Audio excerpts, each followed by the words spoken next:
To discuss this further, I am joined now by Mustafa Barghouti from Ramallah in the occupied West Bank, Secretary General of the Palestinian National Initiative and former Palestinian peace negotiator. Also with us, Aaron David Miller in Washington, D.C. Aaron is a senior fellow at the Carnegie Endowment for International Peace, also a former U.S. State Department advisor on Arab-Israeli negotiations.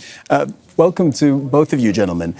You both, as we just laid out, worked on Israeli-Palestinian peace negotiations. So what do you think of this newly created, quote-unquote, Board of Peace? Aaron, let's start with you. First of all, it's great to be here with Mustafa. I haven't had a chance to engage him in quite a while. Look, boards and committees do not negotiate the ends of conflict. Conflicts are ended when mediators are prepared to exercise the kind of leverage and apply both honey and vinegar to peoples in conflict and create a balance of interests in which each side gets their respective requirements and needs met. This board cannot possibly do that. If you look at the board, at least who signed up, it seems to fall into three categories. Number one, those who are already in Donald Trump's corner. Those like the Prime Minister of Israel who want to remain in Donald Trump's corner, and a number of authoritarian or autocratic regimes that don't have constitutional or legal or political constraints, which would prevent them from signing up to this board. Again, what is required in any conflict is a mediator and a solution that is perceived to be equitable and durable from the perspective of the parties in conflict, and none of those things exist right now. Mustafa? Well, I cannot but agree with Aaron. I think what he said is very correct. But I add to that the fact that it is so strange that the board is inviting Benjamin Netanyahu to be a member of that board, who's indicted by the International Criminal Court, and who definitely could not travel to Davos because he will be, if he did, he will be arrested. And at the same time, they're inviting Israel to the Board of Peace, but ignoring Palestinians. There are no Palestinians there, while they are discussing the future of Palestine and the future of Palestinians. And most importantly, all these maps and schemes and structures and so on seem to be so distant from reality, from the suffering of the people now, not only in Gaza, but also in the West Bank. While they talk about peace in Davos, Hebron is under curfew, the old city of Hebron. Ramallah is stuck with thousands of cars unable to move because of Israeli military checkpoints. Gaza lost 4 innocent civilians today because Israel continues the bombardment of Gaza. And most importantly, we don't see a single act that helps reconstruction. And I want to conclude here by saying that peace is not only about ceasefire, which is unfortunately only respected by Palestinians today and not by Israel. It is more than that. It's about ending occupation. The core problem, the core issue that has led to all these conflicts one after the other, the issue of Israeli military occupation of the Palestinian land in West Bank and Gaza and Jerusalem, and the issue of the right of the Palestinian people to be free, to have freedom, justice, self-determination. None of that was mentioned in the plan. Aaron, I have many questions for both of you, but this one seems key, so I want to make sure I get this one in at this juncture in the conversation. When you listen to Jared Kushner, son-in-law to Donald Trump and Middle East advisor, you listen to his presentation and the pictures that he showed about the new Gaza, or future Gaza as he called it, and all the gleaming towers and roads and airports and seaports, et cetera, and you listen to him, he seems absolutely convinced that you can turn this into a purely economic question. If there is enough economic development, if there are enough towers that are built, enough foreign investment, you can kind of circumvent the politics because everybody is going to want to be richer and want to live better, and that can solve the conflict. Do you agree with that fundamental vision, economy over politics? No. I mean, the Israeli-Palestinian conflict is many things. It's a contest of competing justices. It's debate and conflict over overlapping sacred space in Jerusalem. It's about nationalism, religious identification. It is partly a real estate transaction.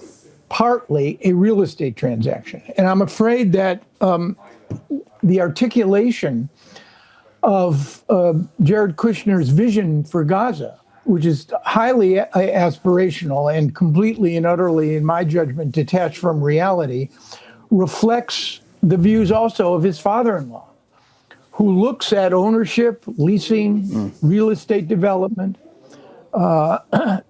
and the finances and economics of making money to be a sort of guiding principle in the way they look at resolving conflict. I must say this, though, and I worked for Democrats and Republicans, administrations from Jimmy Carter to George W. Bush. Donald Trump is the first American president who was willing to bring pressure on the current government of Israel. That sort of leverage is incredibly important if we're going to move forward in any regard. And I take Mustafa's point. The end state here is nowhere to be seen. Gaza first cannot be Gaza only. I mean, I think that's a sort of directive. At the same time, we have to figure out a way to end the war in Gaza, to create better governance and prospects of prosperity for the Palestinians who live there, and also to ensure that October 7, or anything like it, willful and indiscriminate killing of civilians, and Israel's response, never happens again. And frankly, maybe Mustafa has an answer here, but I really don't. So actually, this is my next question is linked to that, and I'll put this one to Mustafa. Kushner did mention briefly, for all of this, that means the vision he laid out for Gaza, for all of that to happen, that development, all of it is predicated on Hamas demilitarizing, laying down their weapons. Now, they have been very consistent about this over the last 3 months. They've said, we're not laying down our weapons while the Israeli occupation continues. So in your opinion, what happens there? Can Hamas be coaxed into demilitarizing? Hamas, as we were told, is ready to not to engage in military actions. I think that is more than enough. But that's not the same as demilitarizing. Yeah, I understand. But how can you demilitarize without establishing a security system that protects people when you have 5 Israeli gang groups, 5 gang groups created by the Israeli army moving all over Gaza, shooting and killing people? What we need first is a good security system in Gaza. But you know what? When I've been hearing what they were telling today, there is so much of a déjà vu. Do you remember that more than 8 years ago, they were talking about the big deal, the deal of the century, which was even bigger than what they are talking about now, because it included also the West Bank? All of that was gone. And the normalization and the Abraham Accords and all of that. It's all because of that type of approach to the Palestinian issue, ignoring Palestinians' rights, we ended up with the 7th of October. The main goal, the main cause which led to 7th of October is the continuation of occupation, normalization at the expense of the Palestinian people. And now they create a board without Palestinians, with the Israelis on it, and talking only and just only about Gaza. No mentioning of the West Bank. Nothing about the future of Palestinians as people who deserve self-determination and freedom. This is really so incompatible with reality and so incompatible with the needs of the people in this region to really have peace, true peace, that is based on at least the minimum of justice.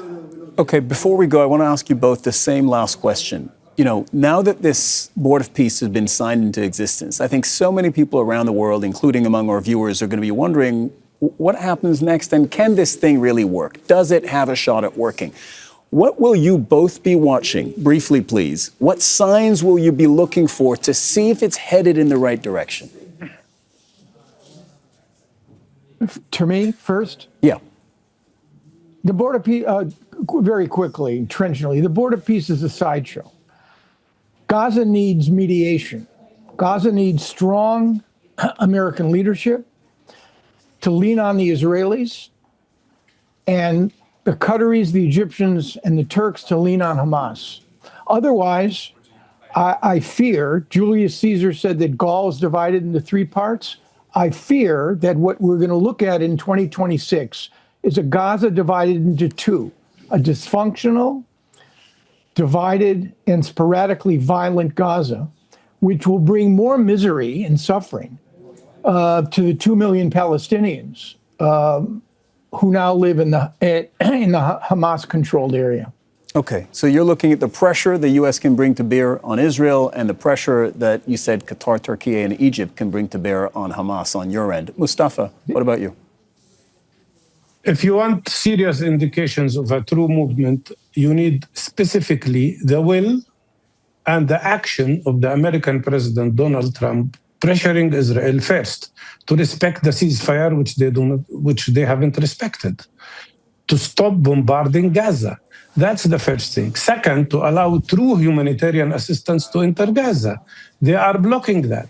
They are blocking any machine from entering Gaza to deal with the 60 million tons of rubble that is all over Gaza, mixed with unexploded bombs, etc., etc. They should exercise pressure on Israel to allow the opening of Rafah crossing in both directions. All of these measures need to be done immediately. If these things don't happen in the course of the coming week or two, then nobody will believe anything, not only about the Board of Peace, but about the American willingness to stop this terrible situation in Gaza. Mustafa Barghouti, Aaron David Miller, thank you very much to both of you for joining the Al Jazeera NewsHour. Thanks for having us.